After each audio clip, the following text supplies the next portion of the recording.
Hello, everyone. I'm here in Tampa. I headed to the office early to come and see Raymond James Stadium. It's where the Tampa Bay Buccaneers play. I wanted to give everyone a little update. I know you've seen me. I made a post recently just asking for prayers for Danielle. She's been in the hospital since February 28th. She had been not feeling good for a few weeks leading up to that. She was just very lethargic. In a lot of pain. With her condition, that's not abnormal, but it had been going on a while. She had a fall at home and didn't want to call 911, couldn't get up, so I had to leave work to go pick her up. A few days go by, she's still not feeling well. She wanted to get out of bed, so she came outside to sit on the patio with me, and then she couldn't get up out of the chair, so the next morning, we ended up taking her to the hospital. I dropped her off at the ER. I went to work. Um, this was on a Friday, February 28th. Then on Monday, she was still in the hospital. They admitted her. And I had just gotten to my truck. I was working for USA Tools. And she called me and said that I needed to come to the hospital right away, that, things were going bad. And ran up there, and I thought, why'd I leave work? Everything seems fine, but the doctor said that, her kidneys weren't working quite right, her liver wasn't working quite right. Um, so the day seemed kind of normal. I thought, like, why'd I leave work? But then some of the tests came back, and it was showing, something not quite right with her liver. Kidneys weren't functioning quite properly. And as the day went on, it was almost like she was drunk, like she was kind of slurring her words, and it was really strange. I thought it might have been the meds they were giving her, but apparently your liver not functioning properly can affect your brain. So I was staying the night with her, and sometime probably around midnight or after, I went to get something to drink. I came back in, and there was 10 people in the room, and there's a couple different machines, and they're hooking her up to oxygen, and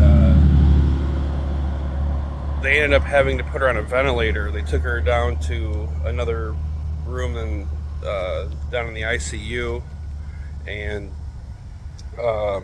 they said that she had acute respiratory distress syndrome. So then the results of the MRI were inconclusive. She was kind of moving a lot. They wanted to send her to Orlando from Claremont, so they flew her to Orlando Regional Medical Center because they've got a liver specialist there. And there they did the MRI and said she has non-alcohol fatty liver disease, and we never knew. No one ever caught it. She has stage 5 cirrhosis of the liver. Not from drinking, it's non-alcohol fatty liver disease, but she does need a liver transplant.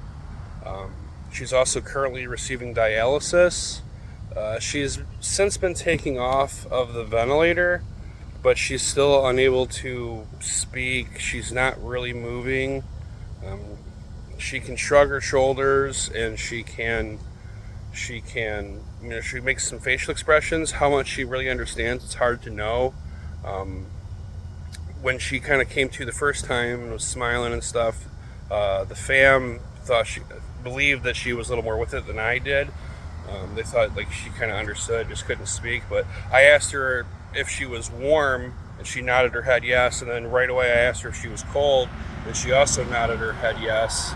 So it kind of told me that she's just kind of responding. But then they've been working to get her more like physical therapy because she's not really moving. And they said she's been wiggling her arms and legs a little bit more.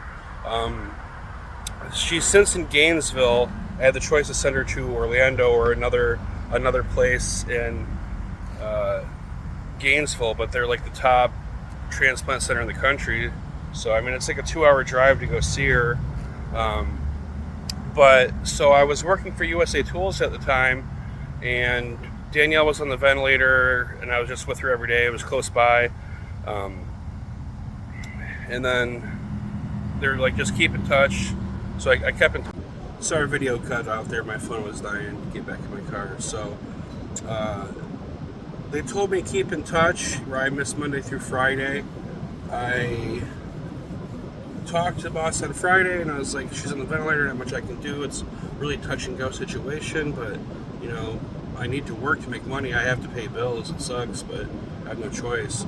He's like, okay, get with Ron.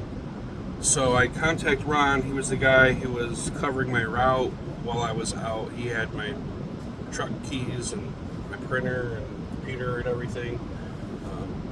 I get a hold of him, and he's like, I'm out of town. Let's link up on Wednesday.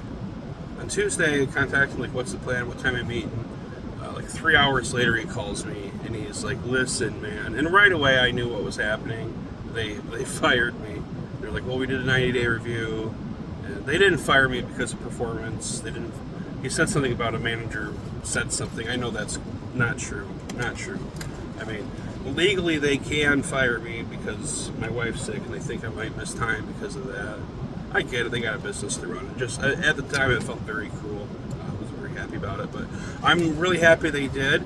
I've since found super great employment with a company that I worked for a competitor in Michigan. I did route sales. This job isn't as hands-on as far as the ordering process goes.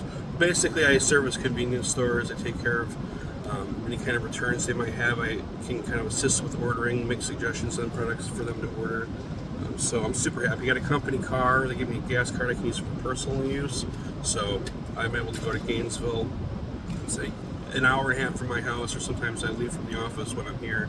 But I'm super happy to be here with the company. It's, my professional life's going well. I was poor for a few weeks there. It was pretty rough. I made like $300 last like 40 days. I also had a buddy, reach out to me. He's not on Facebook, so he had no idea what was going on. And he's like, can I do anything? He's like, are you eating? And he was sending me money every week. I'm like, thanks, man. I was pretty broke for a minute. It's just the house fire and everything. The way it was pretty rough. Wasn't making a whole lot of money. The car dealership, moving is expensive. But yeah, back to Danielle. So she's steadily improved since she was first put on the ventilator. It's just terrifying. I go and see her, and lately I feel like she's becoming more coherent, because when I see her, she's like just so upset. She's like, it's like she can't cry because of her condition. I don't know. She kind of frowns. She's like so sad to be there. But then she'll smile when she sees me. Like she lit up the other day when she saw me. So like she recognizes me. She doesn't smell like that for nurses or doctors and stuff. It's candidly been like the worst 2 months of my life so far. It's been extremely hard to deal with. And I'm in Florida too. I don't know anybody. She's all I have. It's been super lonely. I joined Bumble BFF. It's just super weird. Like, I'm trying to meet a dude to have a beer with, or play Madden with, or people to join a fantasy football league, and it's like you gotta swipe, and it feels weird to like, okay, this guy doesn't look like a serial killer. This guy looks like a friend. What am I? It's really strange. It's a really awkward time. But I don't know. I should probably get back into kind of streaming a little bit. I've not been in the mood, but I feel like I gotta continue some kind of normalcy, help with my mental health. I feel like Danielle would want that for me, so I'll probably start doing some more stuff. I let my apartment go. I hired someone to come clean today, paying them $200. That way I did have maintenance come in, and I haven't been able to use my computer to stream properly like Jackbox. It doesn't work for my PS5, so I'm gonna have them come in and make sure because I'm supposed to be able to plug an Ethernet cord in from the wall to my computer, but it's not been working. So anyways, I guess just keep Danielle in your prayers. She needs a liver transplant. So, but they are waiting. They want her to get better for her to be approved for liver transplant. So it's a bit of a catch-22. She needs a liver to get better, but she's got to get better to get a liver. In her current condition, her body is likely to reject the liver. So they're just kind of monitoring her levels, her or ammonia levels in your liver. So the big problem too that's concerning is liver failure can cause hepatic encephalopathy, which can cause permanent brain damage. It's a terrifying thought, but that's from what they've told me. It's typically if it's like untreated, so them being on top of it and a new liver, they're optimistic that she can't make a full recovery. No more drinking, no more partying for her, no more fun stuff.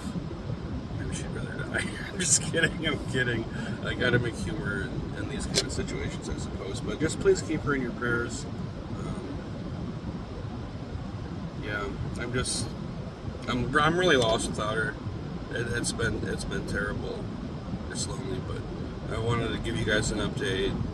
I kind of want to start getting back into doing some live streams or shorts and stuff, and have some kind of interaction with the outside world besides my cats. I mean, when she was in the hospital and I wasn't working, I was incredibly depressed. I would go days without talking because I would, I'd go to the hospital and she's not talking to me. I come home, there's nobody there. I wouldn't even play video games online. It was just a really rough stretch. I'm not so much numb to it now. I have my moments, but I just somehow we find a way to carry on, I suppose. I don't really know what to say. I just want her home, want her to get better. It's a long process. God's got a plan. I'm praying to God every day, and I ask you to do the same for me too, and for her. Well, thank you, and I hope to chat with you guys soon. Thank you, and God bless us everyone.